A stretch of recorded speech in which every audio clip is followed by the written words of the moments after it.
Ya, puse a grabar la clase y voy a compartir mi pantalla. Vamos a ver.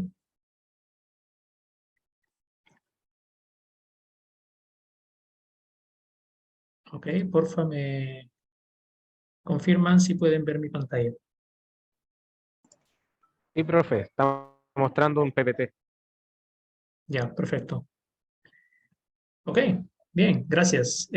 Bueno, bienvenidos de nuevo a la segunda clase de nuestro curso.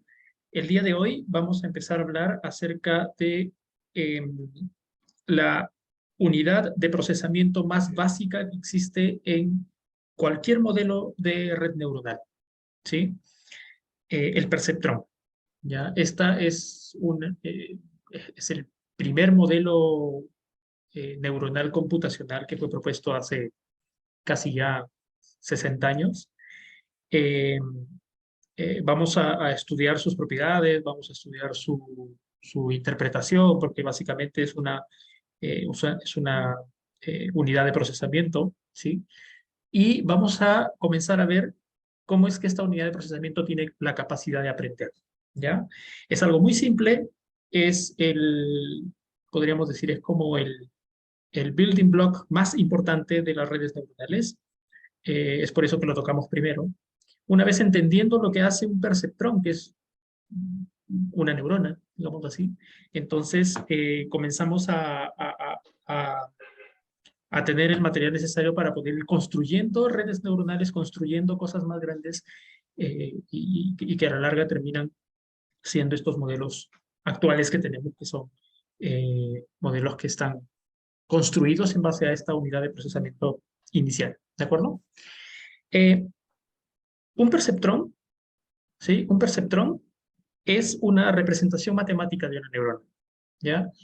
No tiene no tiene por qué ser una representación necesariamente muy pegada a la biología, no necesariamente tiene que ser algo como muy biológico, ¿ya? Pero, pero su representación, ¿sí? La representación interna matemática, ¿ya? Permite que nosotros podamos hacer una operación, ¿sí? Una operación que es la más básica para una red neuronal, que es básicamente computar, ¿sí? Computar una función de salida para una determinada entrada. El perceptrón original, que fue propuesto en el año 53, estaba compuesto de esta forma. Esto es una representación gráfica, pero básicamente lo que tenía el perceptrón era lo siguiente. Eh, este círculo representa una unidad de procesamiento, es como una función. ¿Ya? Imagínense ustedes como que ese círculo es una función que recibe entradas o parámetros y genera una salida. ¿De acuerdo? Estas entradas, inicialmente, en ese perceptrón de los años 50, era una entrada binaria, es decir, los valores x1, x2, x3 eran solamente valores o 1 o 0. ¿De acuerdo? Eran solamente valores binarios. Y luego se hace un procesamiento en este círculo y ese procesamiento termina teniendo como resultado una salida que también es binaria. ¿Ya? También es binario, o sea, también es un número 0 o 1. ¿De acuerdo? Ahora, esta función de procesamiento lo que hace es utilizar para cada posible entrada un peso asociado. Que este peso asociado sí es un número y podría ser cualquier número, un número real, positivo, negativo o cero. ¿De acuerdo? Entonces, por ejemplo, en el ejemplo que tenemos aquí en el slide, tenemos tres entradas, x1, x2, x3, y tenemos tres pesos, uno para cada entrada, W1, W2 y W3. ¿De acuerdo? Ahora, eh, fíjense que es una representación muy simple, ¿sí? Y la forma como se computa una salida a partir de las entradas, ¿sí? Es, eh, es básicamente utilizando una regla, ¿sí? Una regla de la siguiente forma, ¿sí? La regla me dice esto. Yo voy a multiplicar cada una de las entradas por su peso, x1 por w1, y lo voy a sumar a x2 por w2, y lo voy a sumar a x3 por w3. ¿Sí? Finalmente lo que termino teniendo es esta expresión que está aquí, que es la sumatoria de todos los w con su respectivo x, ¿cierto? Tengo 1000 entradas, entonces tendré 1000 pesos. Y voy a multiplicar entrada con su peso, más entrada con su peso, más entrada con su peso, más entrada con su peso. ¿De acuerdo? Al final, fíjense que yo lo que tengo es un solo número. ¿Sí? Tengo un solo número porque ese número refleja la sumatoria de todas las multiplicaciones entre entradas y pesos. ¿De acuerdo? Y lo que voy a hacer, ¿sí? Lo que voy a hacer es el valor que yo tengo de ese producto, ¿sí? El valor que yo tengo de ese producto y esa suma, que es un solo valor, lo voy a comparar contra un valor umbral o threshold, y ese valor umbral o threshold va a definir si la salida de la red es 0 o 1. Por ejemplo, si el valor de esos productos es menor o igual al threshold, entonces digo que la red va a tener una salida 0. Si el valor de esa suma de productos es mayor al threshold, entonces digo que la red o que la neurona va a tener un valor de salida de 1. ¿De acuerdo? Entonces, fíjense que lo que estamos haciendo aquí es simplemente, tengo una determinada entrada, estoy multiplicando esta entrada por estos pesos, ¿sí? Y luego estoy comparando este valor intermedio con un determinado valor, que todavía por ahora no sé cuál es, pero es un valor, es un threshold, un número, que me dice, aquellos valores por encima de este número hacen que la neurona tenga salida 1, aquellos valores por debajo de este número hacen que la neurona tenga una salida 0. ¿De acuerdo?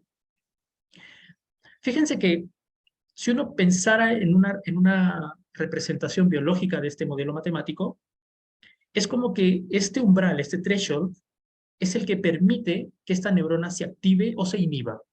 Quiere decir que es ese valor que permite saber si es que la neurona tiene que activarse y prenderse de alguna forma, ¿sí? Prenderse como un switch on, ¿sí? Como activarse con valor 1, o apagarse con un valor de 0. ¿De acuerdo?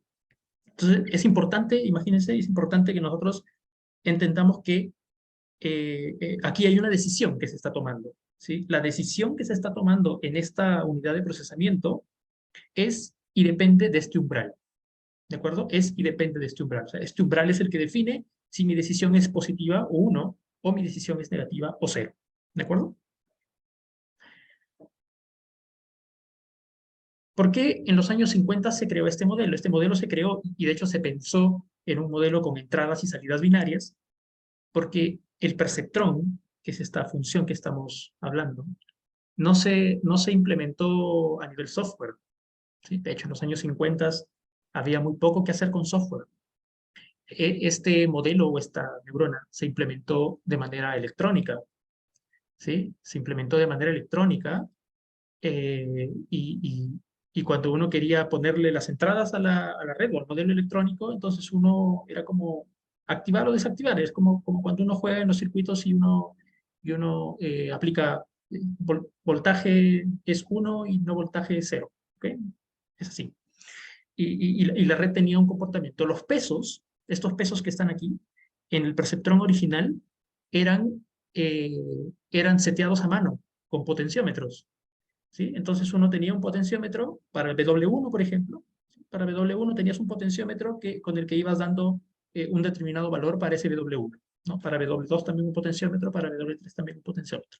¿De acuerdo? Era una máquina realmente electrónica neuronal. ¿Ya? ¿Alguna pregunta hasta ahí? ¿O todo claro? Profe, los outputs también podrían actuar como inputs de otra, otra como capa de, Eh, sí, ¿sí? sí. Sí, nosotros eso es lo que vamos a ver, sí, lo vamos a ver luego. Sí, claramente esta primera representación es una sola neurona, ¿de acuerdo? Eh, Luego vamos a ver cómo esta neurona forma parte de una estructura más grande que uno elige y en donde sí, esas salidas terminan siendo enviadas a otras unidades de procesamiento para que hagan algún otro trabajo. ¿De acuerdo?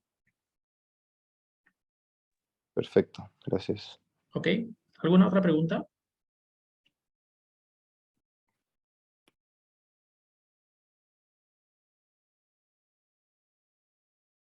Ok. Entonces, miren, eh, esta regla del perceptrón, ¿sí? Vamos a mirar esta regla del perceptrón que habíamos conversado hace un ratito. Eh, la computación del perceptrón es muy simple, ¿sí? multiplico las entradas por sus determinados pesos, sumo esos productos y los comparo con un threshold. ¿Ok? Los comparo con un threshold. Lo que vamos a hacer es cambiarle un poquito la forma a esa regla del perceptrón.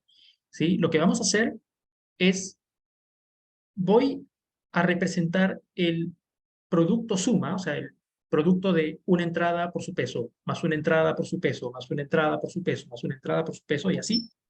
Lo voy a representar con la operación matemática del producto punto.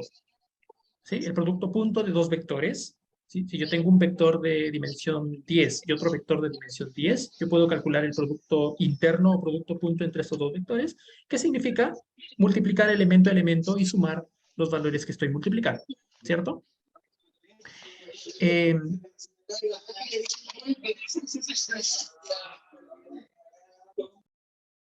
¿Ok? Pero además, ¿sí? Además, lo que voy a hacer es lo siguiente, miren, en esta desigualdad que tenemos en la primera ecuación, ¿sí? En la desigualdad que tenemos en la primera ecuación, el threshold, que es el que está sirviendo para comparar, lo voy a pasar al otro lado, ¿sí? O sea, del lado derecho, como está aquí, lo voy a pasar al lado izquierdo. Y entonces ahora la regla del perceptrón va a tener esta forma, ¿sí? La salida del perceptrón es 0 si es que el producto punto entre W y X más B, ¿sí? Más un valor B, es menor o igual a 0, o 1 si es que el producto punto de W por X es más B es mayor que 0. Fíjense que W ahora es un vector que contiene todos los pesos, X es un vector que contiene todas las entradas, por eso el producto punto tiene sentido aquí, más B, que es un número, alguna expresión, pero que representa de alguna forma una expresión relacionada al threshold. Recuerden que el threshold lo llevamos hacia el otro lado, ¿verdad? Entonces, ¿qué cosa es este valor de B? ¿Sí? Este valor de B, si nosotros hacemos un poco el ejercicio, B es igual al menos el threshold. ¿Sí? B es menos el threshold, ¿ok? Y es el valor que comúnmente en Machine Learning, que comúnmente en Deep Learning, que comúnmente en las redes neuronales, lo conocemos como el bias de la neurona. ¿Sí? Que comúnmente lo conocemos como el bias de la neurona. ¿De acuerdo? Ahora, ustedes me pueden decir, ¿sí? Ustedes me pueden decir a qué les recuerda o qué les viene a la mente con esta expresión que tenemos aquí, W por X más B menor o igual a 0 o mayor a 0 o igual a 0. Sebastián nos dice Un ¿sí? clasificador lineal. Un clasificador lineal, ¿ok? Sebastián nos dice un hiperplano, ¿sí? ¿Ok? ¿Alguien más? La ecuación de la recta, Yanina, ¿cierto? Ecuación de la recta, perfecto. Sin que nos vayamos tan lejos, ¿sí? Sin que nos vayamos tan lejos. Esta es la ecuación, ya para decirlo en términos más específicos y correctos, es la ecuación de, es la ecuación lineal, ¿cierto? Es la ecuación lineal, ¿ya? Si estoy en dos dimensiones, quiere decir, si tengo dos entradas y tengo dos pesos, esta es la ecuación de una recta. Si estoy en tres dimensiones, es decir, si W y X tienen tres componentes, entonces esta es la ecuación de un plano. Si estoy en cuatro dimensiones, esta es la ecuación de un hiperplano de dimensión 4. Si estoy en la dimensión 1000, entonces esta es la ecuación de un hiperplano en dimensión 1000. ¿De acuerdo? Ahora, lo que sí estamos de acuerdo es que es la ecuación del plano. ¿Sí? Es la ecuación de un hiperplano, la ecuación de una recta, vamos a hablar todavía en términos como para poder entenderlos a nivel gráfico, ¿sí? Es la ecuación de una recta, ¿sí? Es la ecuación de una recta, y fíjense ustedes que en el espacio bidimensional, ¿sí? En el espacio bidimensional, permítanme, voy a abrir mi pizarra, ¿sí? En el espacio bidimensional, ¿ok? Si yo tengo eh, una recta, ¿sí? La voy a dibujar así. En el espacio bidimensional, si yo tengo una recta, la recta siempre divide al espacio en dos regiones, ¿sí? una región por aquí y una región por aquí. ¿De acuerdo? Siempre divide el espacio en dos regiones. ¿Ya? ¿Y cómo se caracterizan los puntos que están de un lado de la recta con respecto a otras? Por el signo que tiene la ecuación de la recta. ¿Sí? Entonces, cuando la ecuación de la recta tiene un signo, por ejemplo, mayor o igual a 0, entonces serán todos aquellos puntos que están en un lado de la recta. Cuando la ecuación de la recta tiene valores del otro signo, entonces serán todos los puntos que están en el otro lado de la recta. ¿De acuerdo? ¿Qué es lo que está haciendo el perceptrón entonces? Lo que está haciendo el perceptrón, ¿sí? En otras palabras, ¿ya? Lo que está haciendo el perceptrón es dividir el espacio del problema, 2 dimensiones, 3 dimensiones, 100 dimensiones, el que sea, está dividiendo el espacio del problema en dos. ¿Sí? Está dividiendo el espacio del problema en dos. Con aquellos valores que tienen un signo hacia la salida que inhibe la neurona y con el otro conjunto de puntos hacia la salida que activa la neurona. ¿De acuerdo? ¿Qué importancia tiene el bias? ¿Sí? ¿Qué importancia tiene el bias? Les pregunto, ¿sí? Les pregunto. Supongamos que yo voy a definir un subespacio 2D, ¿sí? Y aquí tengo mis ejes coordenados. Profe, no se ve lo que está dibujando por si acaso. Ciertamente, gracias por avisarme. Estoy aquí, ¿sí? Tengo un espacio en 2 dimensiones. Estoy graficando un cuadrado para encerrar el subespacio que solamente quiero. Tengo el origen de coordenadas en este punto, que es el punto 0,0, ¿sí? Y yo tengo, supongamos que tengo una ecuación de una recta Wx más b, ¿sí? Pregunta, ¿qué importancia tiene el valor de b en las rectas que yo pueda tener en este dominio?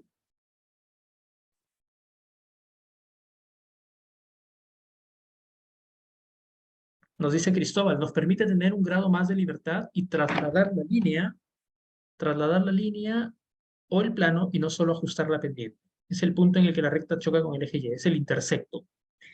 Miren, ¿están de acuerdo? ¿Sí? ¿Están correctos todos quienes han participado? Intersección con eje Y. Ok. Miren, supongamos que yo no tengo vías. ¿Sí? Supongamos que no tengo vías. Supongamos que mi ecuación es solamente W por X. ¿De acuerdo? Cualquier recta que tenga una ecuación Wx solamente es una recta que siempre pasa por el origen. ¿De acuerdo? Si yo cambio los pesos W, entonces voy a tener otra recta, pero siempre pasa por el origen. ¿De acuerdo? ¿De qué me sirve el vías? El vías me sirve para que yo, cualquiera de esas líneas que pasan por el origen, yo las pueda mover a mi demanda en cualquier posible posición. Entonces, de esa forma, fíjense ustedes que teniendo la ecuación del plano o la ecuación de esta ecuación lineal con el vías, lo que me permite es que en realidad yo puedo partir el espacio, que en este caso es 2D, yo lo puedo partir de cualquier forma y en todas las formas posibles habidas y por haber. ¿De acuerdo? Tengo total control de cómo puedo yo separar el espacio 2 dimensiones, 3 dimensiones, 100 dimensiones, ¿sí? Pero tengo total libertad de poder hacerlo de la mejor forma posible. ¿Ok? ¿De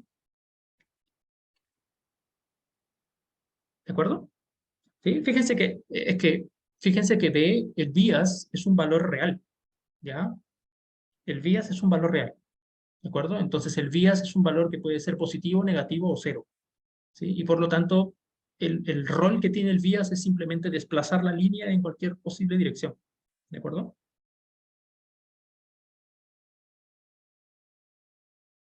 ¿Ok?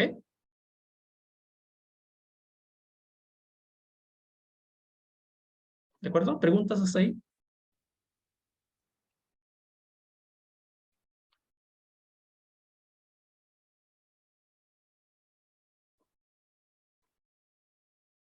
Ok, ok. Todo claro, todo bien. Ya. Cristóbal nos dice, ¿cómo se interpreta el rol del bias de movernos en el espacio con el del threshold? El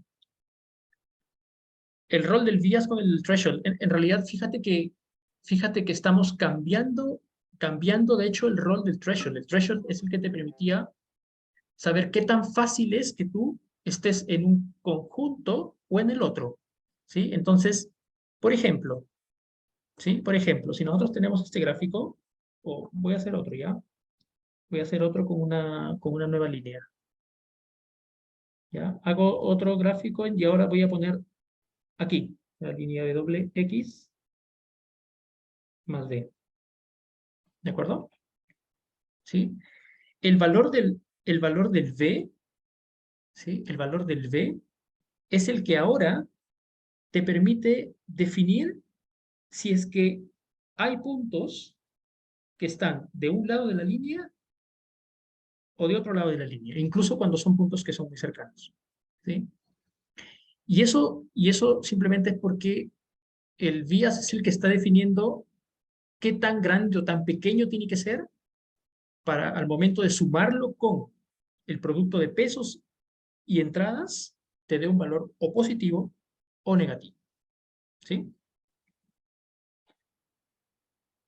Visto desde el punto de vista geométrico, en realidad el bias es simplemente un valor que te está permitiendo que tú puedas definir una frontera, ¿sí? Defines la frontera en donde el valor de pesos por entradas cambian de signo, ¿ok? Porque de eso va a depender.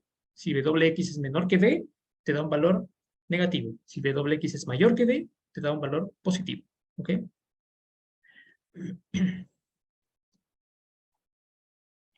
¿De acuerdo?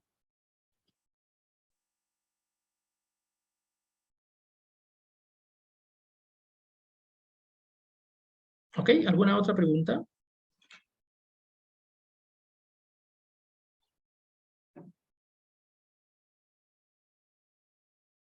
¿Sí? Entonces, hay que recordar una cosa, porque esto lo vamos a ver todo el tiempo, lo vamos a ver hasta en la sopa, lo vamos a ver hasta cuando veamos Transformers, ¿sí? Un perceptrón no es otra cosa que una línea, ¿de acuerdo? Un perceptrón no es otra cosa que una línea, o un hiperplano, si queremos ser más precisos, un hiperplano en algún espacio dimensional, ¿de acuerdo? No es nada más que eso, es simplemente un hiperplano en algún espacio altamente dimensional, ¿de acuerdo?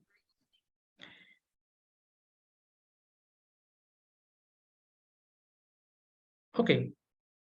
Ahora, la pregunta, ¿sí? La pregunta es,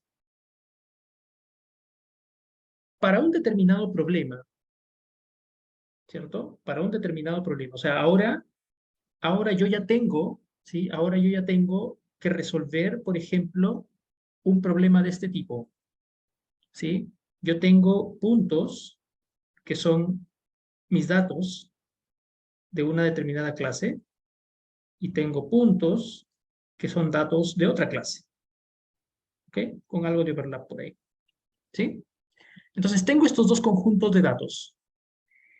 Y ahora yo lo que quiero es encontrar, ¿sí? Quiero encontrar aquella línea que mejor separa el conjunto de los datos. Quiere decir, quiero encontrar la línea que separa el conjunto de los azules del conjunto de los rojos. ¿De acuerdo? Pero fíjense que si yo no tengo ninguna información acerca de cómo debería ser esa recta, claramente yo lo que podría hacer, por ejemplo, es trazar una línea, una recta así también, ¿sí? La pregunta ahora es, ¿cómo encuentro el mejor perceptrón para un determinado problema? ¿Ya? ¿Cómo encuentro el mejor perceptrón para un determinado problema? Y encontrar el mejor perceptrón, fíjense que aquí yo lo que voy a tener es PW1, porque es un conjunto de pesos por la entrada más vías, y la otra recta va a ser W2 por X más vías. Es decir, voy a tener, de hecho aquí es vías 1, vías 2. ¿Sí? Voy a tener dos rectas, y ahora lo que quiero saber es cuál de esas dos rectas es la mejor. ¿Ok? ¿Cuál de esas dos rectas es la mejor? ¿De acuerdo? Entonces, vamos a hablar un poquito acerca del aprendizaje de los perceptrones. ¿Ok? Eh, miren, vamos a suponer, ¿sí? Vamos a suponer que yo tengo una neurona, una red neuronal, tengo un modelo neuronal, ¿sí? Que recibe entradas, que tiene un conjunto de pesos, ¿sí? Porque cada línea, cada perceptrón tiene un conjunto de pesos, ¿sí? Y entonces, ahora yo me encuentro frente a un problema, que es cómo encuentro el mejor conjunto de pesos de manera que yo soluciono un determinado problema, ¿sí? Los pesos y los días son parámetros, porque fíjense ustedes que cada recta está caracterizada por los pesos y los días. Es la pendiente, son los pesos, y el bias es el movimiento de la línea, ¿de acuerdo? Entonces yo puedo caracterizar, por ejemplo, una red neuronal de esta forma, ¿sí? La red neuronal se puede caracterizar como una función T, tal que dadas las entradas y dado el conjunto de parámetros o los pesos y los díases, te calcula una salida, ¿cierto? Te calcula un valor de salida ahí, ¿sí? Toda red neuronal tiene este modelo. Toda red neuronal tiene este modelo, ¿de acuerdo? Una red neuronal para hacer clasificación de imágenes tiene este modelo, ¿sí? Es una función tal que tú le ingresas una imagen, tiene un conjunto de parámetros y te genera una salida que es, por ejemplo, la clase de la imagen, ¿sí? Si queremos un traductor de texto, ¿sí? El traductor de texto es una función tal que tú le ingresas un texto en inglés, tiene un conjunto de parámetros y te genera una salida ahí que es el texto en español, por ejemplo, ¿sí? Entonces, toda red neuronal, todo modelo computacional de aprendizaje es una función, ¿sí? De las entradas y de los parámetros, ¿de acuerdo? Sin embargo, vamos a pensar, ¿sí? Vamos a pensar en el perceptrón como tal. Recuerden que el perceptrón recibe entradas binarias y genera salidas binarias, ¿de acuerdo? O sea, números binarios de entrada, números binarios de salida. Entonces, acaba de haber un problema en ese tipo de estructura que tiene el perceptrón. Vamos a suponer que yo tengo unos pesos y unos biases originales, ¿sí? Teta. Son todos los pesos y todos los biases originales. Y supongamos que yo le aplico un pequeño cambio a esos parámetros a través de un delta, un valor, ¿sí? Le sumo 0.01, un valor muy pequeño incluso, ¿sí? Le sumo un valor a todos los parámetros. Como cada uno de los perceptrones es una regla binaria, cambiar solo un poco los parámetros puede llevarte a que tú cambies del todo la salida. O sea, por ejemplo, puede ser que tú hayas estado en la frontera de decisión de los negativos, cambiaste los pesos y te pasaste al otro lado y por lo tanto la salida de la neurona pasó a ser de 0 a 1 o de 1 a 0, ¿sí? ¿Cuál es el problema con eso? El problema con eso es que si yo hago un pequeño cambio en los parámetros del perceptrón tal cual lo he expuesto hace un momento, eso puede generar un gran cambio en la salida, ¿sí? Un pequeño cambio en los pesos puede generar un gran cambio en la salida. Puede generar que incluso mi salida cambie completamente, o sea, cambie de 0 a 1 o de 1 a 0, ¿sí? El problema con eso, ¿sí? El problema con eso es que yo necesito que la red neuronal, esta función T que estoy representando aquí, sea una función que cambie suavemente. Yo necesito que esta red neuronal sea una función suave. En matemáticas, cuando hablamos de funciones suaves, hablamos de que cuando yo hago un pequeño cambio en un parámetro, eso debería reflejarse en un pequeño cambio en la salida. ¿Ok? Un gran cambio en los parámetros hace un gran cambio en la salida y debe ser proporcional. Y se llama suave por eso, se llama suave porque ningún cambio hace que el cómputo de toda la función cambie drásticamente. ¿Ok? ¿Y por qué sucede ese cambio drástico? ¿Saben por qué? Es por la umbralización, es por este threshold que estamos utilizando que me dice valores negativos tienen un valor de 0, valores positivos tienen un valor de 1. Esa umbralización es una función no suave. ¿Sí? Es una función no suave porque en el punto 0 hay un cambio que es muy abrupto. ¿Ok? Eso es esto. La regla de decisión que está utilizando un perceptrón es esta regla de decisión. Fíjense que está graficada aquí. Si el valor de la función lineal wx más b es negativo, entonces el valor de la umbralización te da 0. Si el valor de la función lineal es positivo, entonces el valor de la umbralización es 1. Fíjense ustedes que existe una discontinuidad en el punto 0. Esa discontinuidad en el punto 0 hace que la función que estamos utilizando para que la neurona tome una decisión no sea suave. Y como no es suave, hay un problema. ¿Sí? No podemos hacer que esa red aprenda o esa neurona aprenda de una manera correcta. Ese fue el gran problema de la gente que diseñó esto hace 60 años. La gente que diseñó esto hace 60 años no se dieron cuenta de que si tú sigues utilizando una regla de decisión que no es suave, imposibilitas cualquier tipo de aprendizaje de una neurona. ¿Cuándo vinimos a darnos cuenta que esto era un problema? Décadas después, ¿no? Décadas después, los investigadores se dieron cuenta de que este era el problema para que una neurona no aprenda. ¿Y qué hicieron entonces? Reemplazar esta función de toma de decisión, que es una función no suave, por otra función que es suave y que a la vez tiene un comportamiento similar. O sea, necesito una función que tenga un comportamiento parecido a esta regla de escalón, pero que sea suave en su transición entre los ceros y los unos. Y por lo tanto se creó ya hace 30 años, un poco más de 30 años, ¿sí? Se creó una función, o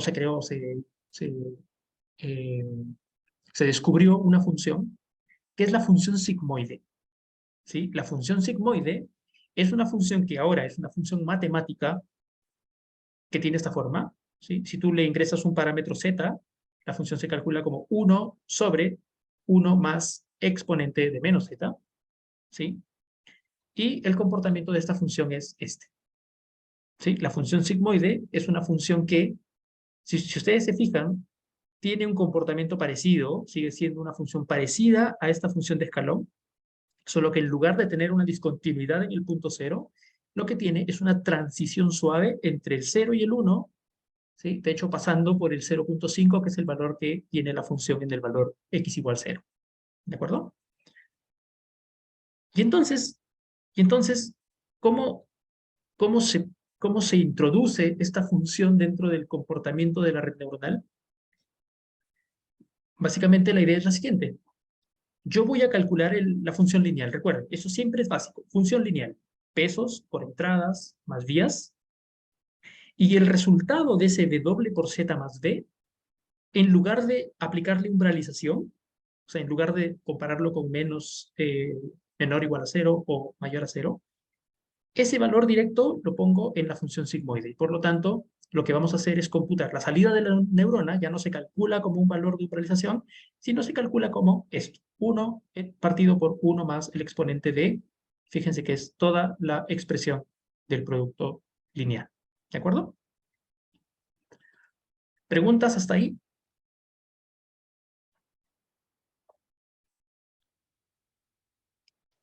Una duda con la notación, ¿por qué ¿Sí? se pone Z a la izquierda en la sigmoide?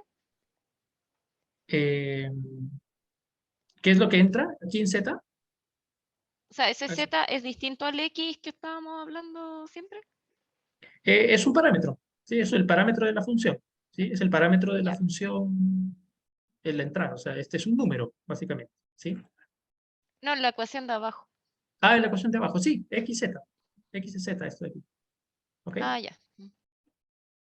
Sí, de hecho este es un bug, ¿cierto? Porque aquí es X y aquí dice WJ por XJ, es X, ¿ya? Sí, por eso me confundí, no sabía si era el mismo o era Sí, otra cosa. sí, no, sorry, es X, sí, es X, sí, sigue siendo W por X más B, ¿de acuerdo? ¿Ok? ¿De acuerdo? ¿Sí? ¿Alguna pregunta sobre esto hasta aquí?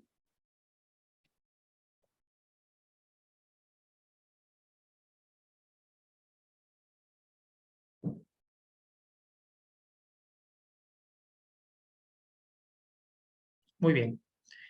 Profe, pero yo, Sí. a pesar de usar la función sigmoide, igual voy a tener que definir un umbral para cuando yo voy a decir que es clase positiva o negativa.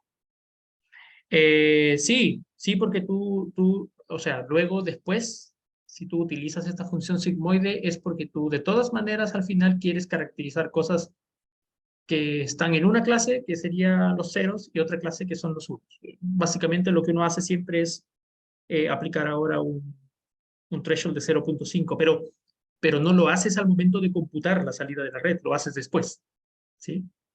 Ya, ok. ¿Ok? Ok, bien, entonces, ¿sí? Entonces, el razonamiento es el siguiente, ¿cierto?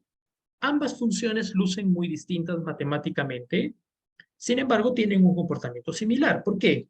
Por ejemplo, cuando el valor de entrada es un número positivo grande, entonces la función sigmoide te va a dar un valor muy cercano a 1, que es el mismo valor que obtendrías si tú hubieras aplicado umbralización. ¿Sí? Entonces, básicamente es lo mismo que la función la función step, la función de paso. ¿Sí? Cuando la entrada es un número negativo grande, o sea, es un número en la línea, en la recta numérica, un número muy hacia la izquierda, entonces el valor de la función sigmoide es cercano a 0. Y es el mismo comportamiento que tendrías en una función de umbralización. ¿Sí?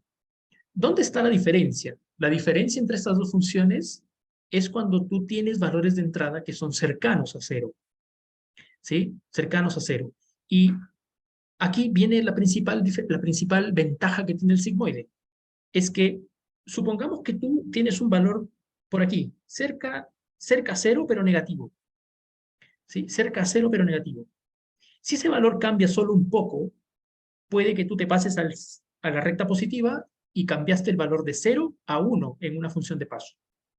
Sin embargo, en el sigmoide, si tú tienes un valor negativo, tienes un valor por aquí, ¿sí? Cercano a 0.5, y el valor se te cambia a un valor positivo, igual estás en una vecindad, en una cercanía de valores que no es tan crítica como en la función de paso. Además de eso, ¿sí? Además de eso, como esta función es suave en todo su dominio, también es una función que es diferenciable. ¿Qué significa que sea diferenciable? Significa que yo puedo calcular la derivada de esa función en cualquier punto de la recta real. ¿Sí? Puedo calcular la derivada de esa función en cualquier punto de la recta real. Y la derivada es un concepto muy importante en aprendizaje porque la derivada es la que me permite relacionar cuánto tengo que cambiar un parámetro para mejorar una determinada salida de una neurona. ¿Sí? Vamos a ver luego, probablemente, bueno, hoy una parte en nuestra clase y en la siguiente clase, vamos a ver cómo el concepto de derivada es el núcleo de todo el aprendizaje de máquina, el aprendizaje de deep learning, principalmente. ¿Sí? El concepto de derivada es todo en deep learning. ¿Ok? ¿De acuerdo? Entonces, hasta aquí, ¿sí? Como resumen, hemos hablado del perceptrón, hemos hablado del perceptrón inicial, pensado en utilizar solamente entradas y salidas binarias, hemos hablado en cómo uno puede mejorar la forma como se procesa la información de una neurona a través del uso de una función suave y diferenciable que tiene un comportamiento parecido al perceptrón original y que permite que tengamos una mejor función. Y también de alguna forma hemos hablado esto, ¿no? De que yo puedo componer un perceptrón junto con otros perceptrones de manera de tener una estructura más grande, ¿sí? Que igual permite que nosotros podamos hacer procesamiento. Vamos a volver a ese concepto en algún momento cuando veamos backpropagation, porque ahí sí necesitamos tener como una arquitectura más grande de perceptrones, ¿sí? Pero básicamente está ahí la idea, ¿sí? Está ahí la idea. Este es el concepto más básico del deep learning. ¿Sí? Este es el concepto más básico del Deep Learning. Todo se construye en función de este concepto del perceptrón. ¿De acuerdo? Preguntas, hasta ahí.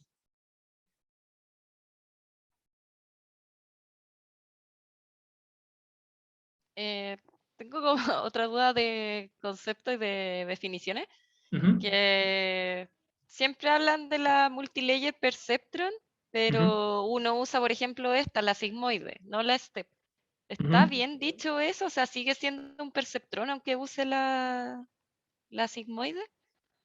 Sí, sí, en realidad el concepto de perceptrón es este modelo general que hace el cómputo de función lineal más una función de activación no lineal, que inicialmente era la función de paso y que ahora es la sigmoide, y que luego más adelante la vamos a cambiar por otras funciones porque hay muchas más.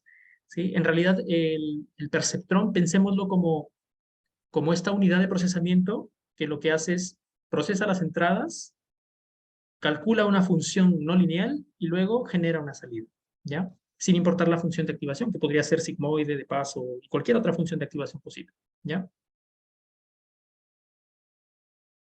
Ok, gracias. ¿Ok? ¿Alguna otra pregunta?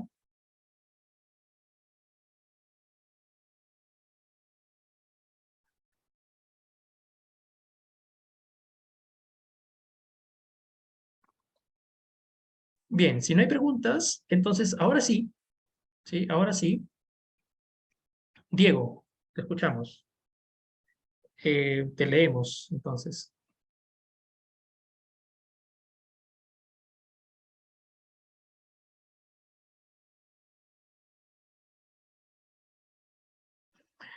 Nos pregunta Diego, entonces en forma práctica, ¿el perceptrón como tal no se usa?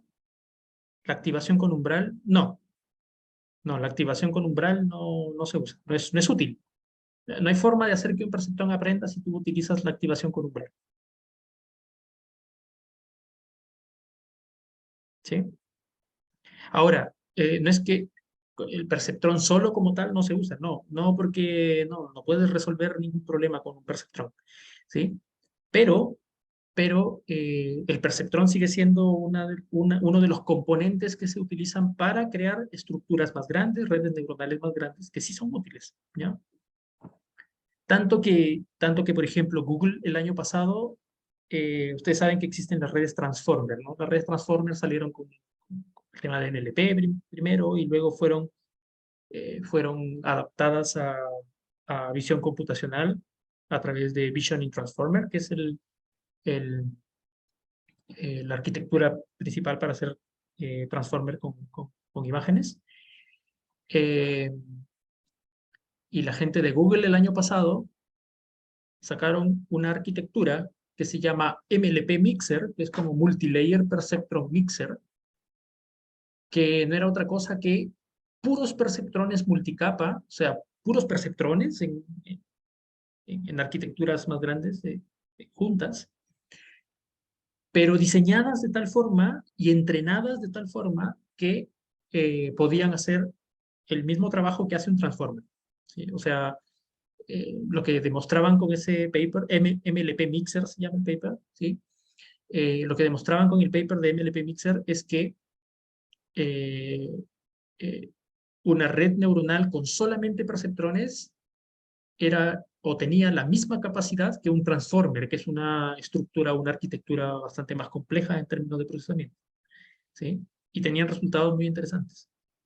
A partir de ese momento hubo mucha gente que comenzó como a investigar cosas, cómo potenciar una red basada solamente en perceptrones para hacer computer vision, sin hacer cosas de redes convolucionales ni nada por el estilo, era solamente redes basadas en perceptrones.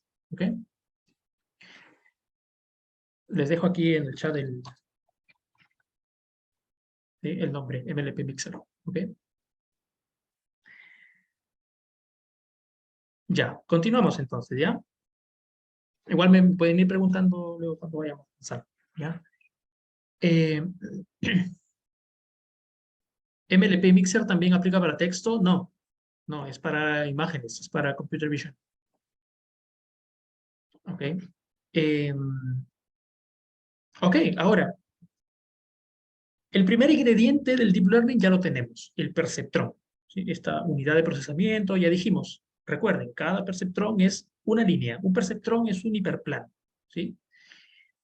Ahora vamos a hablar acerca de el segundo ingrediente más importante, que es cómo hacemos que un perceptrón aprenda.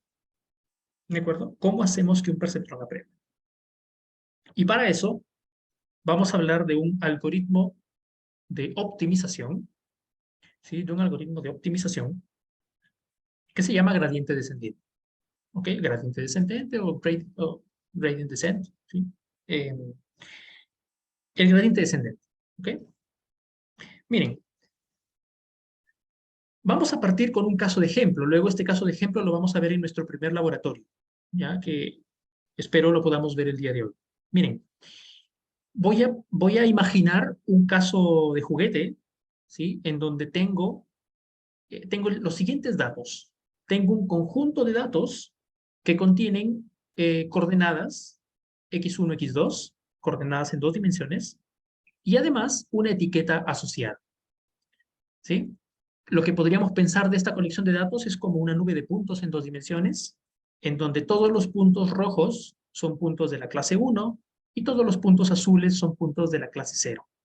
¿De acuerdo? Entonces yo tengo en este conjunto de todas las coordenadas x1, x2 de todos estos puntos más su etiqueta, que significa clase 0 o clase 1. ¿De acuerdo? Y yo lo que quiero, ¿sí? Yo lo que quiero ahora es como un solo perceptrón. Es una línea en 2 dimensiones, ¿sí? Como un solo perceptrón es una línea en 2 dimensiones, entonces ahora lo que quiero es usar estos datos, usar esta información que tengo para optimizar la línea que separa a estas dos clases una de otra. ¿Sí? Ahora, recuerden ustedes que la ecuación de la línea es general, es W por X más B. Yo no sé cuánto vale W, yo no sé cuánto vale B. Podría ser cualquier línea. Todo el proceso se resume entonces en encontrar, para esta estructura, fíjense que vamos a modelar esto con un perceptrón. Tengo dos entradas, X1, X2. Cada entrada tiene su peso, W1, W2. Y un bias que va solito porque el bias, fíjense que no se multiplica por ninguna entrada ni por nada. El bias va solo como input a la neurona. ¿Ok? Y esta neurona va a generar una salida, ¿cierto? Esta neurona va a generar una salida I. ¿De acuerdo? Va a generar una salida I. Donde el procesamiento de esta neurona me dice lo siguiente, ¿cierto? Voy a multiplicar x1 por w1, x2 por w2, más b, y eso me da un primer valor, ¿sí? Eso me da un primer valor inicial, que es este producto de, que es esta función lineal, ¿ok? Y a ese valor le voy a llamar z, que es el valor intermedio, ¿de acuerdo?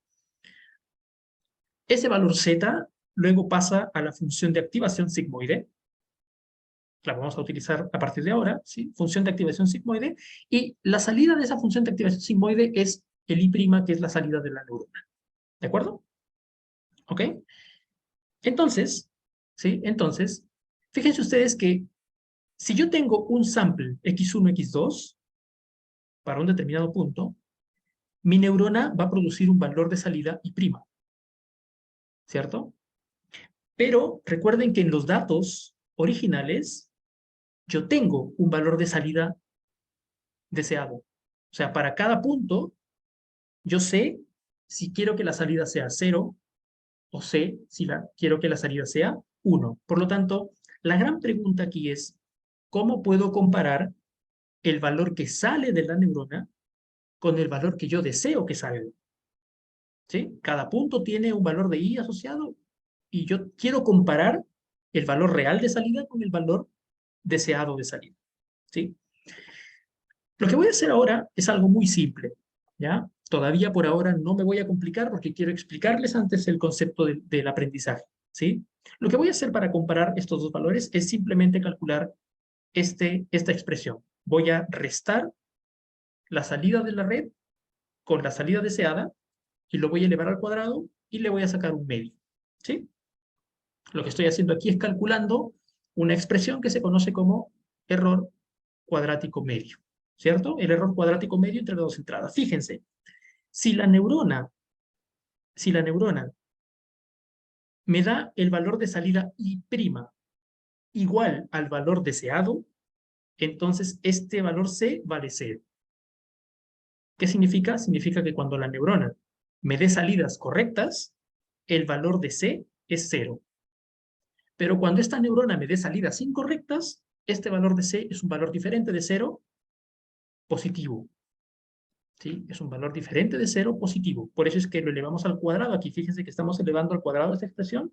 Y eso es, ¿sí? Eso es porque quiero garantizar que el valor de salida sea un número positivo. ¿De acuerdo?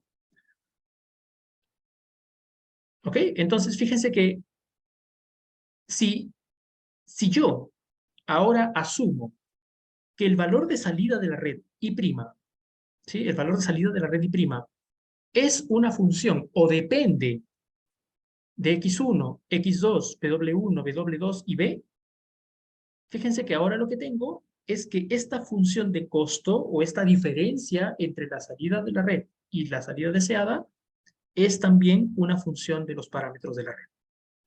¿Sí? Es también una función de los parámetros de la red. En otras palabras, el error también depende de W1, W2 y B. ¿De acuerdo? El error también depende de W1, W2 y B. Y eso es lo importante. Lo importante que tengo que entender aquí es que la red neuronal se equivoca, pero esa equivocación tiene una relación directa con lo que yo tengo en los parámetros.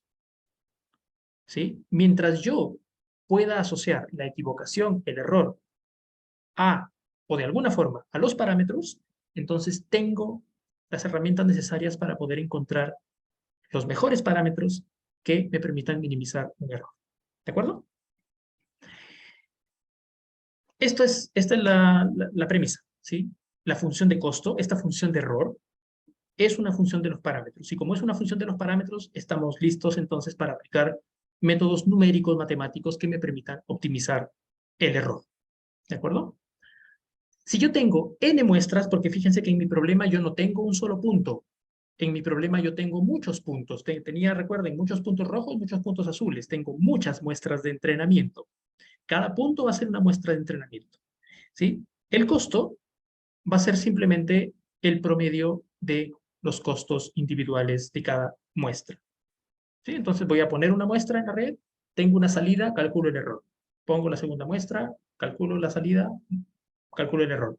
Sumo todos los errores y los divido entre n, porque son n muestras. Lo que tengo es el error promedio. ¿Sí? Lo que tengo es el error promedio. ¿De acuerdo? Fíjense que entonces la función de costo, esta función de error, también es una función que está dependiendo del error de todas las muestras. ¿Ya? Es un error que está dependiendo del error de todas las muestras. ¿De acuerdo? A esto se le llama el mean square error, o MSE. Ustedes lo van a poder encontrar en la literatura como MSE. No se emplea mucho en realidad para temas prácticos, pero por ahora nos sirve porque lo que me interesa es que podamos nosotros entender cómo sucede el entrenamiento. Luego, cuando ya veamos cosas más avanzadas, en realidad uno utiliza otro tipo de funciones de costo, y en realidad ahí uno ya depende de los frameworks. Los frameworks son los que te ayudan porque ya vienen implementadas las funciones de costo de manera automática, ¿sí? Por ahora es mejor utilizar el MSE para el ejemplo porque me permite ilustrar de manera concreta cómo se hace el entrenamiento y el aprendizaje de este tipo de perceptrón que es muy simple, ¿ya? Entonces, hay algunas propiedades para las funciones de costo. Cualquier función de costo, primero, es no negativa.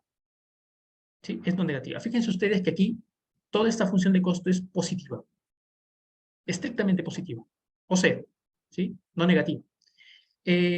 Por eso se eleva al cuadrado aquí los elementos. Se elevan al cuadrado para que esta diferencia sea siempre, ya sea positiva o negativa, elevada al cuadrado me da un número positivo. ¿De acuerdo? Esta función de costo va a ser cercana a cero. ¿Cuándo? Cuando la salida de la red sea muy similar a la salida deseada. ¿Ok? Una buena red neuronal, ¿qué es lo que debería hacer? Una buena red neuronal lo que debería hacer, o lo que debería intentar al menos, es que esta función de costo sea cercana a cero, que sea lo más pequeña posible, ¿cierto? Una red neuronal mala es aquella que los pesos y los díaces hacen que esa función de error sea muy grande. ¿De acuerdo? ¿Qué tan grande? Eso es relativo. ¿Sí? ¿Qué tan grande? Eso es relativo. Van a haber problemas en donde es más complejo tener, o es más difícil tener un error pequeño, hay problemas en donde es más fácil tener un error pequeño, ¿sí? Eso es relativo, ¿de acuerdo? ¿Sí? Entonces, miren, el problema de aprender un perceptrón, ¿sí? El problema de hacer que un perceptrón aprenda se convierte en el problema de minimizar esta función de costo con respecto a los parámetros del perceptrón. O sea, yo quiero encontrar el W1, el W2 y el V de todos los posibles de W1, W2 y V que hacen que la función de costo sea mínima. ¿Ok? Que hacen que la función de costo sea mínima. Ismael nos pregunta, profe, el 1 medio parece que está de más en la fórmula del MSE. No, porque fíjate que el MSE, ¿sí? Fíjate que esto es 1 medio de cada muestra. Si tú sumas todas y las divides entre n, lo que tienes es la sumatoria de todos sobre 1 sobre 2n. ¿Sí?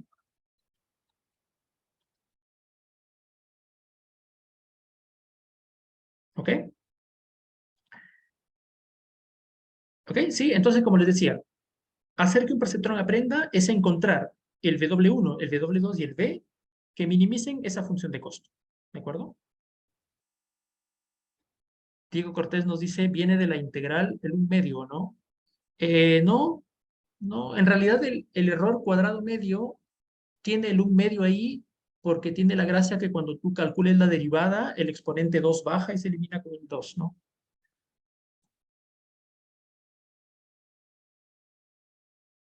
¿Ok?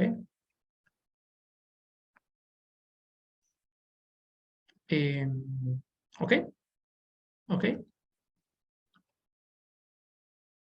Ahora la gran pregunta entonces es, ¿cómo hacemos esa minimización?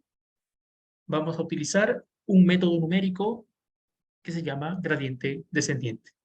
¿Sí? El gradiente descendiente es el método por excelencia, es el común, es la elección de facto, ¿sí? Cuando uno va a entrenar redes neuronales. ¿Ya? Es un método de primer orden. También es posible que uno entrene redes neuronales con métodos de alto orden, de orden más alto, pero hay un problema cuando tienes redes muy profundas y ahí sí no puedes utilizar métodos de segundo orden, por ejemplo, para optimización. ¿Ya?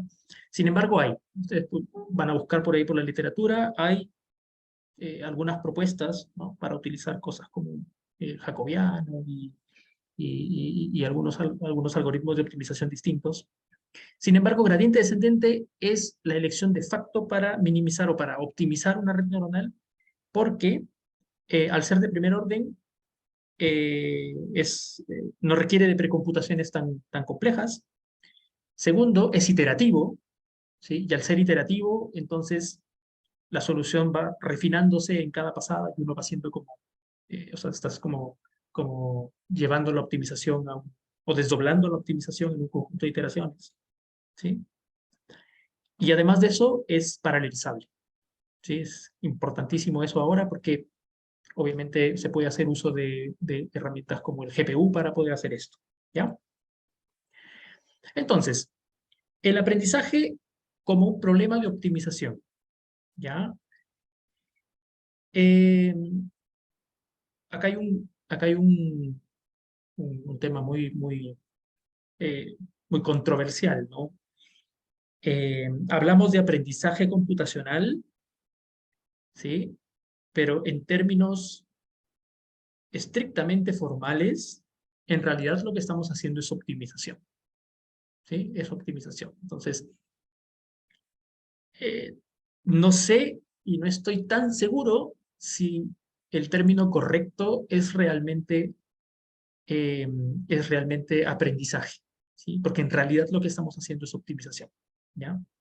Lucas nos pregunta, profe, ¿qué determina que un método sea paralelizable? un método paralelizable. Primero, lo que necesitas es que, por ejemplo, no haya dependencia entre los parámetros. ¿Sí? Si tú tienes 1.000.000 de parámetros y tu método de optimización requiere que tú tengas dependencia entre parámetros para optimizar, no lo puedes hacer paralelo porque necesitas el cómputo de un parámetro para recién hacer el cómputo de otro. ¿Sí? En gradiente descendente, cada parámetro se actualiza por sí mismo, sin necesitar de la información de otros parámetros. Y por lo tanto, si tienes 1.000.000 de parámetros, puedes actualizar el 1.000.000 de parámetros en paralelo si tuvieras 1.000.000 de procesadores. ¿Okay? Lo que hacen los GPUs es eso, ¿no? Si tú tienes, por ejemplo, no sé, 4.000 cores en un GPU, en realidad lo que está pasando es que hay 4.000 operaciones en paralelo que se están realizando y que probablemente están actualizándose 4.000 parámetros en cada unidad de tiempo de reloj. ¿Ok?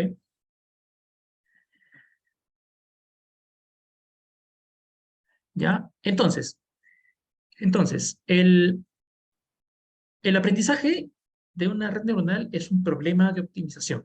Quiero encontrar los pesos y los biases que minimizan una función de costo cuadrático. ¿Sí? Entonces, miren, vamos a ver una intuición acerca de esto, ¿ya?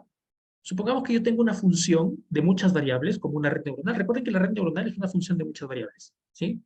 Tengo una función de muchas variables, tal que la entrada es un vector de dimensión n, la salida es un valor r. Es como una función de este tipo, ¿sí? Cuadrática además, porque el error que tengo es un error cuadrático, ¿ok? El problema es que ahora yo quiero encontrar el punto en donde esta función es mínima, ¿ya? Pero la red neuronal podría llegar a ser una función que tiene millones de parámetros y por lo tanto no se puede resolver este problema de manera analítica. O sea, yo no puedo resolver este problema con cálculo, con análisis matemático, ¿sí? Podemos tener millones de parámetros y es imposible poder definir una fórmula para una función de este tipo. Lo que vamos a hacer entonces, ¿sí? Es utilizar un método iterativo como gradiente descendente. ¿Cuál es la idea de gradiente descendente? Supongamos que yo tengo esta función, que es una función de costo, por ejemplo, ¿sí? Y yo lo que voy a hacer es, quiero calcular la derivada de esta función c en el punto x0. Fíjense, yo tengo un punto x0 aquí, ¿sí? Tengo el valor de c en ese punto x0, o sea, tengo el valor de la función en el punto x0, y quiero calcular la derivada. Yo sé por análisis matemático que lo que voy a hacer para calcular la derivada es tener un delta de x, que es un cambio infinitesimalmente pequeño para el eje de las ordenadas, y eso va a generar que yo tenga un nuevo punto de la función c en el valor x0 más delta x, ¿sí? Por lo tanto, tengo también una variación en c, ¿cierto? O sea, yo tengo una variación en x y eso causa una variación en c, ¿sí? La derivada de esa función con respecto a la variable x no es otra cosa que la razón de cambio, ¿cierto? ¿Cuánto cambia la función c con respecto a el x0 más delta de x con x0 con respecto al delta de x? O sea, ¿cómo cambia el valor de la función con respecto al cambio en el valor de x? ¿Sí? Esto lo vamos a denotar de esta forma, miren, es el delta de c sobre el delta de x, ¿no? Es como el cambio que hay aquí con respecto al cambio que hay aquí. Mientras más chiquitito sea delta de x, mejor es la aproximación que yo tengo de esta derivada, porque fíjense que como que estuviera calculando esta diferencia en una vecindad infinitesimalmente pequeña alrededor de un punto. ¿Ok? Entonces, fíjense que lo que voy a hacer es lo siguiente. Si yo tengo la derivada de c con respecto a x, es la razón de cambio de c con respecto a la razón de cambio en x. ¿Sí? Significa que la razón de cambio en c, si yo hago aquí un poco el despeje, ¿sí? Es la derivada de c con respecto a x por delta de x. ¿De acuerdo? Por delta de x. Y voy a dejar esta expresión ahí. Fíjense que estoy caracterizando cuánto cambia la función. ¿Sí? La función cambia basado en dos cosas. La función cambia basado en la derivada y basado en el delta de x. ¿De acuerdo? Hay dos cosas que hacen que la función cambie. La derivada y delta de x. ¿Sí? Esta explicación probablemente va a ser la explicación más densa que tengamos en el curso. ¿Ya? No quiero que se preocupen si es que no les gusta el análisis matemático, las derivadas y todo ese tipo de cosas. Queremos encontrar la intuición, lo que más me interesa aquí, más que ustedes sepan derivar o sepan qué cosa estamos haciendo aquí. Quiero que entiendan, quiero que comprendan, quiero que intuyan qué es lo que está pasando. ¿Ya? Aquí lo único que estoy haciendo es lo siguiente. Lo que estoy diciendo es que ¿cuánto va a cambiar mi función de costo? Recuerden que en la red neuronal la función de costo es el error. ¿Cuánto va a cambiar el error? Va a depender de dos cosas. Va a depender de la derivada del error con respecto a una variable y del cambio en la variable. ¿De acuerdo? Y del cambio en la variable. Son esas dos cantidades las que están en juego. Entonces, ¿sí? Entonces, este es un ejemplo de dos dimensiones. En una red neuronal yo tengo millones de dimensiones, ¿sí? Para poder extrapolar esto a más dimensiones, esta expresión que está aquí, ¿sí? Esta expresión que está aquí, la vamos ahora a generalizar a una función de múltiples variables. Si yo tengo m variables, entonces esa razón de cambio de la función contempla cada uno de los cambios sumados en cada una de las variables. Derivada de la función con respecto a la primera variable por el cambio de la primera variable. ¿Sí? Fíjense, más derivada de la función con la segunda variable por cambio de segunda variable. Y así. Fíjense que aquí lo que tengo es el error por cada una de las variables sumado. ¿Ya? Esto se puede representar como un producto punto, en donde tengo las derivadas por un lado y los shifts o cambios de las variables por otro. ¿Sí? Entonces, básicamente lo que tenemos es esto. ¿Sí? Fíjense ustedes que simplemente lo que estoy representando es que ahora el cambio en la función de costo es la multiplicación producto interno de todas las derivadas, que ahora como es una variable multidimensional es un gradiente, el gradiente de C, multiplicado por el vector de cambios en cada uno de los parámetros. ¿De acuerdo? El vector de cambio en cada uno de los parámetros. De nuevo, aquí la intuición sigue siendo cuánto cambia la función C depende de gradientes de la función de costo con respecto a los parámetros y cuánto cambian los parámetros. ¿Ok? Solamente que ahora generalizado a cualquier dimensión que yo quiera. Ahora, ¿sí? Fíjense que esto, ¿no? Lo que tengo, el gradiente ahora es un vector con las derivadas y el parámetro, los shifts son ahora el vector de shifts para las variables. ¿Ok? Ahora, miren, fíjense una cosa. Voy a escoger, ¿sí? Fíjense que yo lo que quiero es que la función de costo decrezca. Todo el tiempo quiero que la función de costo decrezca. Y como quiero que la función de costo decrezca, significa que este cambio, este shift en la función de costo tiene que ser negativo. ¿Cierto? ¿Sí? La única forma que yo garantice que antes tenía un valor de C y después tenga un valor de C más pequeño es que esta razón de cambio de C sea negativa. Entonces, lo que voy a hacer es lo siguiente, miren. Voy a representar el delta de las variables con un valor negativo, menos un parámetro, una constante multiplicada por el gradiente de C. ¿Qué logro con esto? ¿Se acuerdan de esta expresión? Era la que vimos en el slide pasado. ¿Sí? Cambio en C es igual a gradiente en C por variables. Si yo reemplazo shift de variables por esta expresión, lo que tengo es esto, ¿no? Menos nu gradiente de C por gradiente de C, que vendría a ser igual a menos nu por la magnitud del gradiente de C al cuadrado. Lo que hemos logrado al hacer este reemplazo es que el valor de triángulo C sea estrictamente negativo.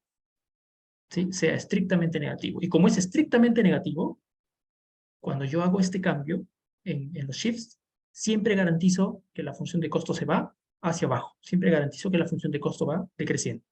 ¿Ok? Por lo tanto, cuando yo hago que el cambio en las variables sea igual a menos nu gradiente de C, esto hace que siempre la función de costo se decremente. Y esa es la garantía que me da, ¿sí? Esa es la garantía que me da que esta regla de cambio para los parámetros siempre garantiza que la función de costo decremente. ¿Ok? Por lo tanto, ¿sí? Una forma de hacer que los parámetros o se optimicen es hacer una regla iterativa en donde, dado un determinado parámetro, siempre lo que hago es parámetro igual parámetro menos nu por gradiente de C. ¿Sí? Menos nu por gradiente de C. ¿Qué cosa es nu? ¿Sí? ¿Qué cosa es nu? Es lo que nosotros vamos a llamar de ahora en adelante el learning rate. Es el ratio de aprendizaje. Es un parámetro, un hiperparámetro, que me indica qué tanto puedo cambiar cada uno de los parámetros guiándolos hacia la solución del problema. ¿Ok?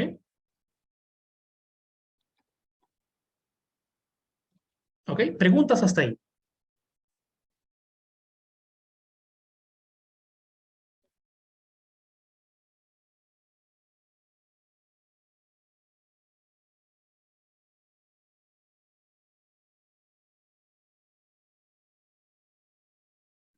¿Preguntas hasta ahí? La regla de actualización iterativa. Es iterativa, exactamente. Sí. O sea, sí, pero eso es, creo que el cambio de B sea igual a nu por la gradiente de C, ¿verdad? Sí, o sea, Entonces, inicialmente como, inicialmente tienes un primer valor de V, de B, claro, ujú, y lo vas cambiando en ese, con como, esta regla, sí. Sí. ya, Ujú. ya, gracias. Ok. Nos pregunta Sebastián, ¿qué valores de learning rate son estándar para un proyecto? Es un hiperparámetro. Entonces, al ser un hiperparámetro, eh, realmente no hay una regla para, para definir un learning rate inicial, ¿ya? Lo que uno suele hacer es, hay varias heurísticas que uno podría seguir. Una heurística es, por ejemplo, variar el learning rate a lo largo del entrenamiento. Otra posible cosa que se puede hacer es utilizar un algoritmo de optimización que tenga un learning rate adaptativo para cada sample, ¿no? Que es lo que vamos a ver más adelante. Eh, y eso, otra forma es simplemente experimentar, que no hay una regla para esto, ¿ya? Lo que sí sabemos, miren si hacemos un poquito de análisis, ¿ya? ¿Cuál es el rol de este hiperparámetro? Que es justamente lo que vamos a ver ahora. El rol de este hiperparámetro es el siguiente. Si yo tengo un learning rate muy pequeño, ¿sí? Si yo tengo un learning rate muy pequeño, lo que voy a hacer es que, fíjense que cada parámetro lo estoy cambiando muy poquito, ¿sí? Entonces, si el learning rate es muy pequeño, estoy como yendo muy lento en la optimización, ¿no? Cada parámetro se va moviendo de a poquitos, de a poquitos, de a poquitos. Y por lo tanto va a hacer que se necesite probablemente más iteraciones para que el método pueda converger a una solución buena. Por el contrario, si yo pongo un learning rate muy grande, entonces podría ser que yo ya estoy cerca del mínimo y como mi learning rate es muy grande, hago que mi parámetro salte a un lugar en donde ahora hice que el cambio de la función de costo no sea negativo, sino positivo. Sí, eso es cuando ya estoy cerca del mínimo y entonces comienzo a hacer como que a oscilar la solución alrededor de un mínimo, ¿ya? En la práctica hay heurísticas, ¿sí? Hay heurísticas que nosotros vamos a ir viendo. Vamos a ver varias heurísticas. Las clásicas son utilizar un método de optimización con learning rate adaptativo, utilizar schedulers, son los que vemos en los frameworks para poder hacer cosas de modificación del learning rate durante el entrenamiento. ¿Ok? Gaspar nos dice, con ese método nos podemos quedar pegados en un mínimo local siempre. Siempre. El método de gradiente descendente es un método de optimización local. ¿Ya?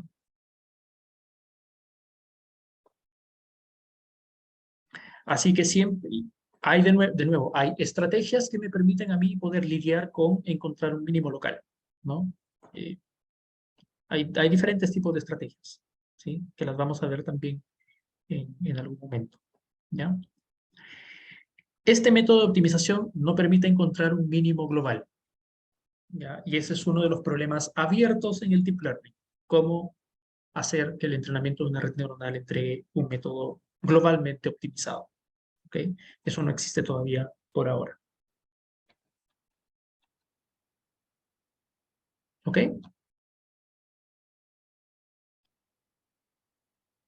¿Sí? ¿Alguna otra pregunta?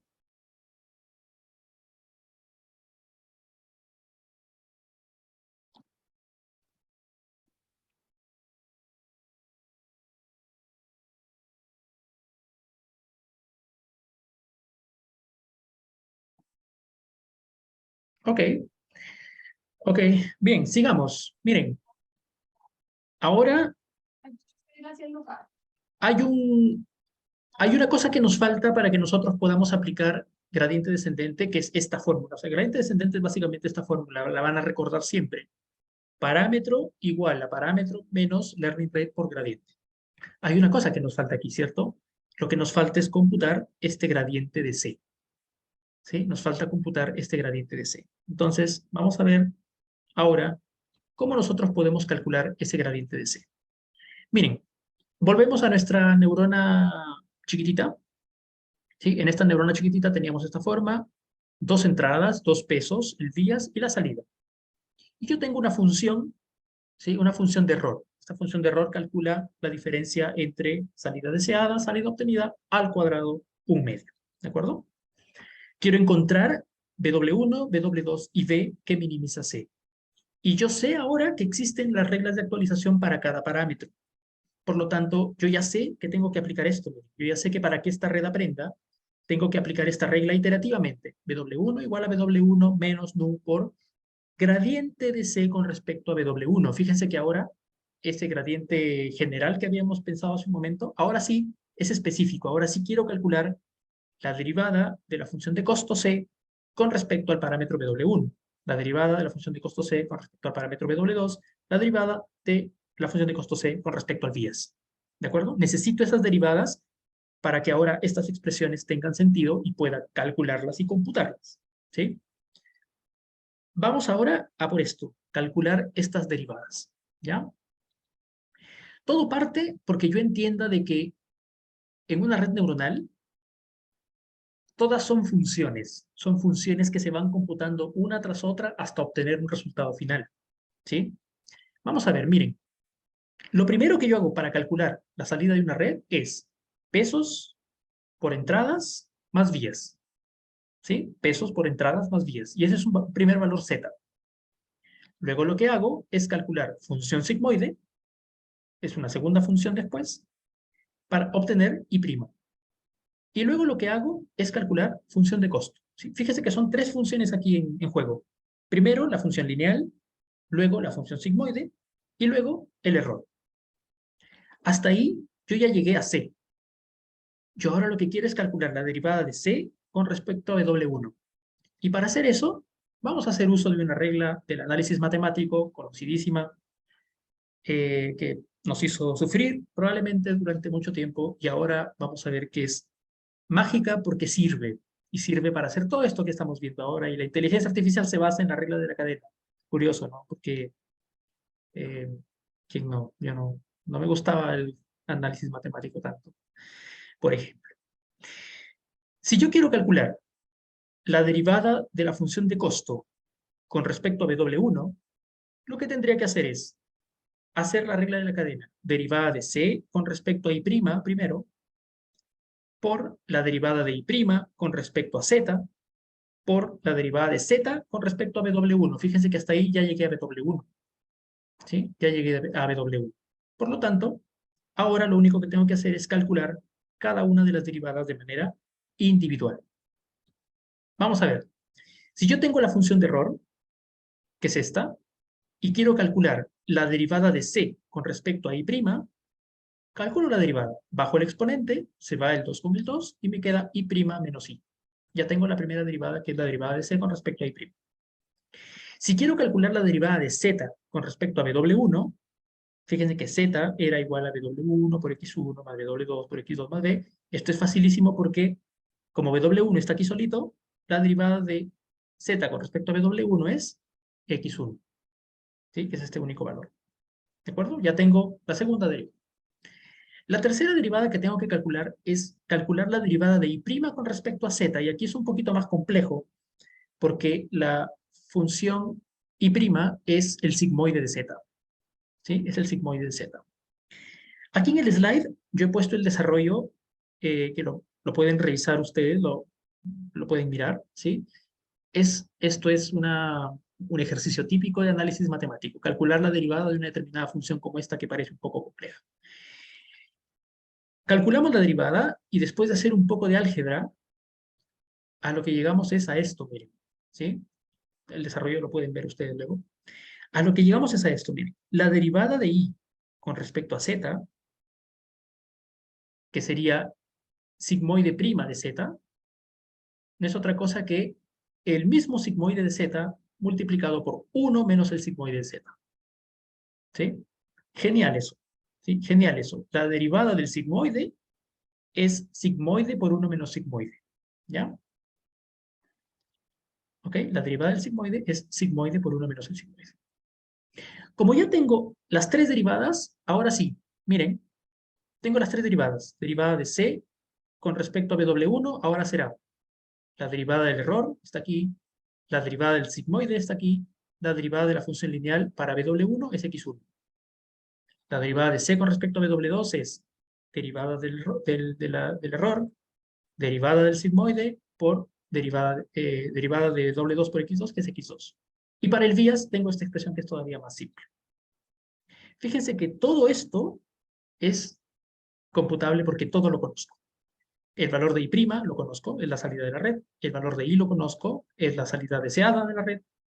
El valor de z lo conozco porque es el producto de entradas por salidas. El valor de x1 lo conozco. ¿Sí? Todos estos valores los conozco, por lo tanto puedo calcular las derivadas sin problema. ¿Cómo sería un algoritmo para hacer que ahora, utilizando estas reglas que ya las conozco y utilizando la data que tengo, cómo sería un algoritmo para hacer que esto aprenda? La entrada para mi algoritmo de gradiente descendente sería el conjunto de muestras, que son puntos con etiquetas. El learning rate es un parámetro del entrenamiento y el número de épocas, entiéndase el número de épocas, la cantidad de veces que yo voy a hacer las pasadas por la data. ¿Sí? Entonces, mi algoritmo sería, por cada época, dentro de cada época, por cada muestra, hago el cómputo de la red, calculo y', cómputo el costo. Una vez que computo el costo, computo los gradientes con estas fórmulas. Luego actualizo los parámetros con las reglas de gradiente descendente y computo el costo promedio.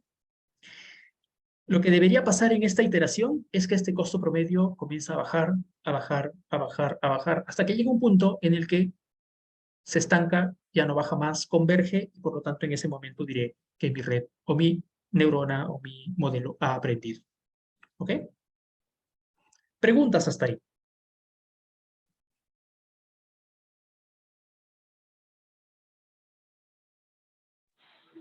Profe, una pregunta. Usted había dicho que había una parte, había un momento en el que nos íbamos a pasar del mínimo, si es que ¿cómo se llama el parámetro? El learning rate era muy grande, ¿no?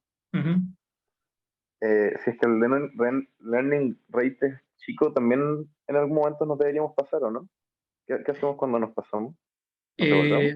No, generalmente lo que va a pasar es que cuando uno puede hacer como un early stop de la red, ¿no? O sea, que se detenga el entrenamiento cuando te das cuenta que el error ya no decrece en una proporción que es significante, ¿no? O sea, por ejemplo, cuando la tolerancia entre dos errores consecutivos de estas iteraciones, no sé, sea menor que 0.00001.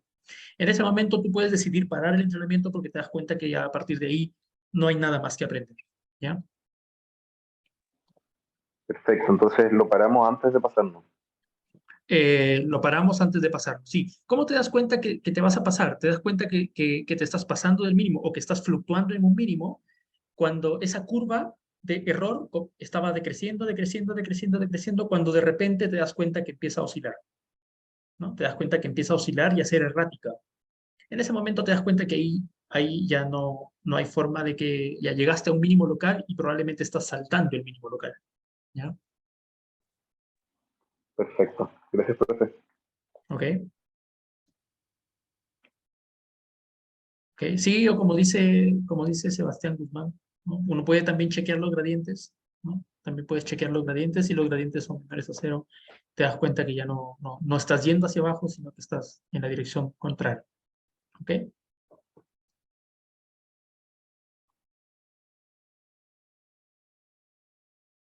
Ok.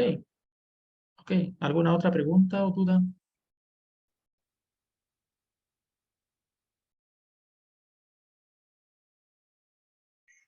Profe, ¿Sí?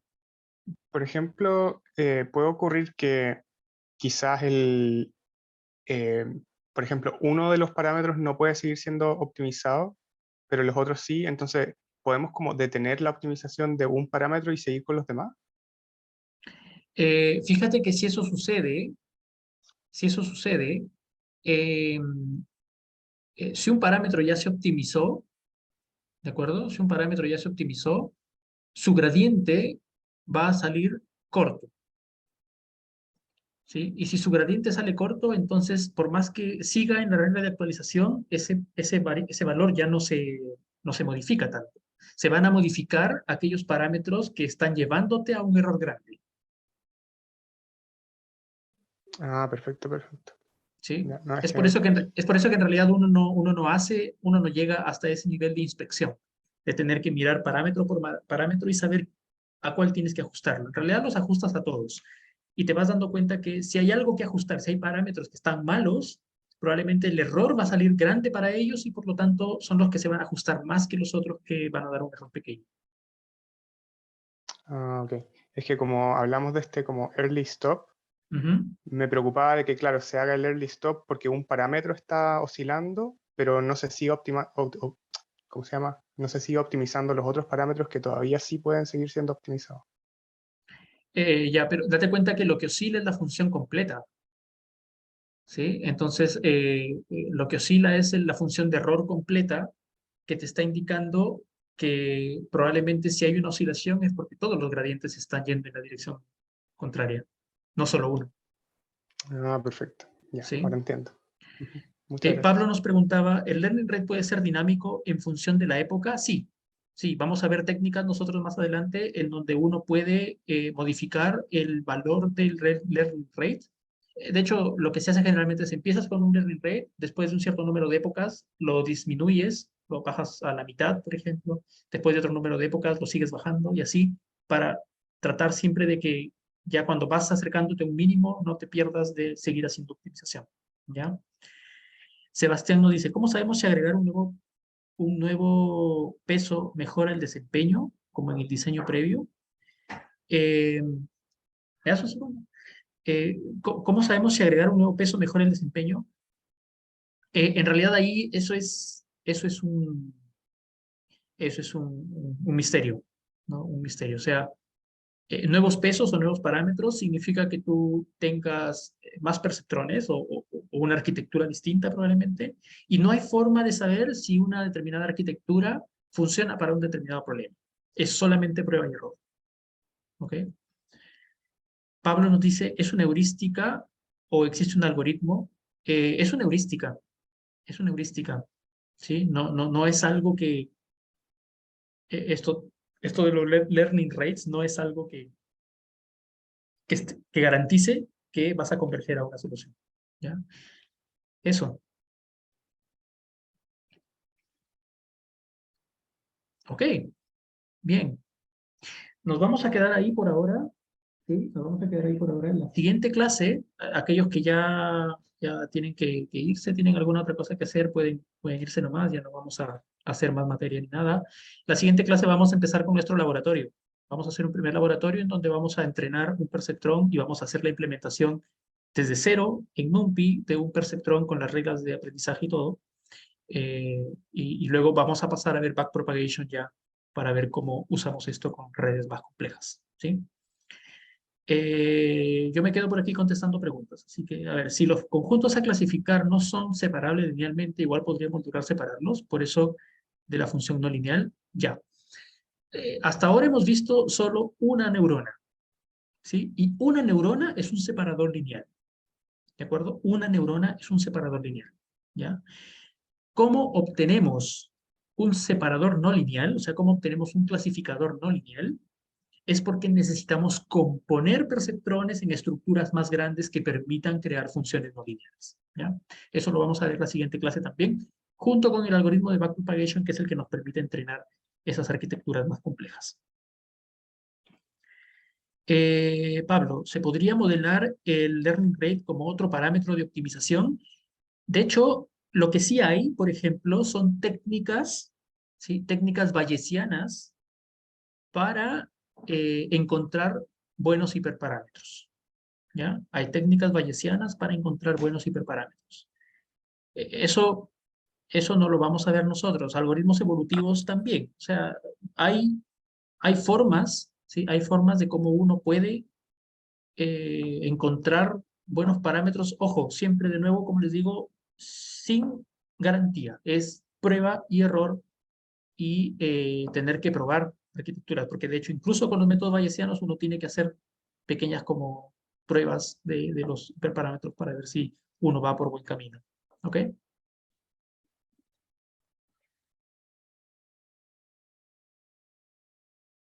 Ok, perfecto. Muy bien. Muchas gracias por la clase de hoy. El lunes es feriado, sí, entonces nos vemos el día miércoles.